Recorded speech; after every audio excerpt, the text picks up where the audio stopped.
Now, as some of you guys might remember, I did a video a couple weeks ago about this one part in The Flash's 100th episode when Season 2 Big Bad Zoom, after chasing after present-day Barry and Nora, managed to catch up to and almost kill Barry. Yeah, Zoom actually managed to keep up with a guy who ran around the world multiple times in a single second. Obviously that scene on the surface made absolutely no sense, so considering how Nora doesn't seem to be all that fast compared to other speedsters on the show, I figured that the only reason Zoom was able to catch up was because Barry was just slowing himself down to stay by Nora's side and keep her safe from the Psycho running literally right behind them. Now, as much as that idea makes sense, at least to me, I have been getting a few comments from people offering some different opinions and theories on what all was happening in this scene, with one of those theories being that Barry wasn't running at top speed simply because he didn't want his clothes to burn off.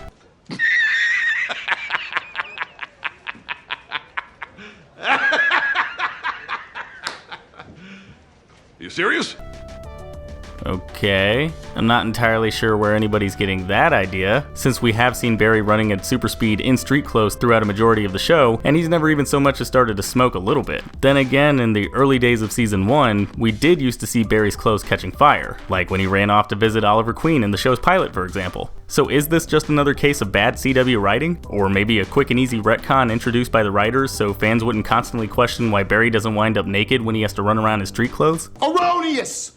Erroneous! Erroneous on both counts! Yeah, no, what we've actually been seeing every time Barry runs is an old speedster ability we've seen every speedster use since way back in the comics history. See, one of the benefits of being a speedster is that you're able to generate a protective bubble made up of Speed Force energy around yourself as you run. Not only does this protective field help increase durability and let speedsters dish out and withstand impacts no actual human being could ever live through, but it also helps keep them, and whatever they're extending that protective aura to, safe from real-world forces that us normal people have to work with whenever we try to move at high speeds, like friction for example. Now this field, this Speed Force aura, it does take a little bit of time to tap into and make stronger, like the speedster wanting to use it kinda has to fuck about running around, getting faster, actually being able to tap into the Speed Force, but eventually it gets to a point where the speedster in question doesn't have to race their way over to the nearest Walmart every time they use their powers while in street clothes. It's also why everybody and everything Barry holds onto while moving at high speeds doesn't just turn into mush or something, and that's a good thing too. I mean, could you imagine how screwed everybody in Central City would be every time the Flash ran in to save the day?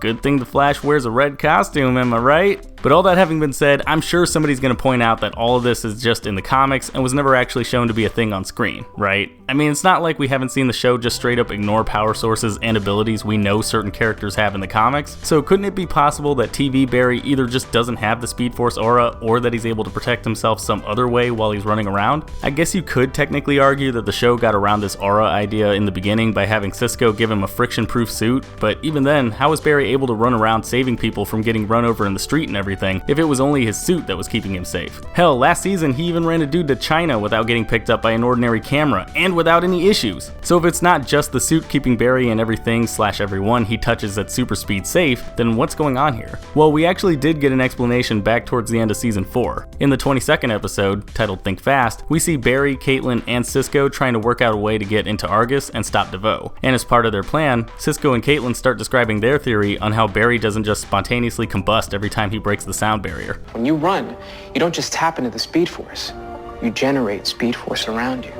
Like you're creating lightning to protect you from the friction, like an aura. So there you go, definitive proof that CW Barry also uses Speed Force energy to protect himself and whatever he's in contact with, essentially hand-waving away anything that should be affecting him while moving around at superhuman speeds. Now, as for why this aura didn't actually seem to be a thing for a little while, well, it seems to me like Barry just wasn't fast enough at first. I mean, yeah, he was pretty fast when just starting out, but the writers did make it seem like Barry didn't fully tap into the Speed Force till around the end of the first season, during the Tricksters episode. So with that in mind, I guess it makes sense that he was always burning up his clothes and shoes and stuff up till that point, right?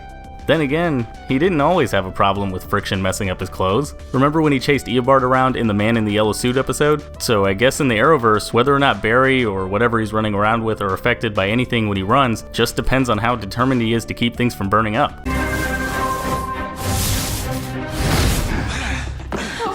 So what do you think? Oh, I'm sorry.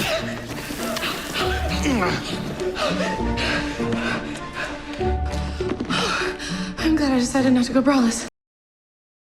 Make of that what you will. But anyways guys, that's my take on why Barry's clothes don't burn off when he runs around as the Flash. If you guys agreed with anything I said in this video, or if you have your own thoughts you want to throw out there, then go ahead and let me know in the comments down below. Otherwise, I will see you all next time. Hey, thanks for watching. If you like this video, then go ahead and click that like button, and if you're new, maybe consider clicking that subscribe button too. I've also got links to my Facebook, Twitter, Twitch, Instagram, and Patreon in the description. You should probably check those out too. And if you want to see more of my content, then you can click the link to my last video. It's right there in the middle of your screen. Alright, and I will see you all next time.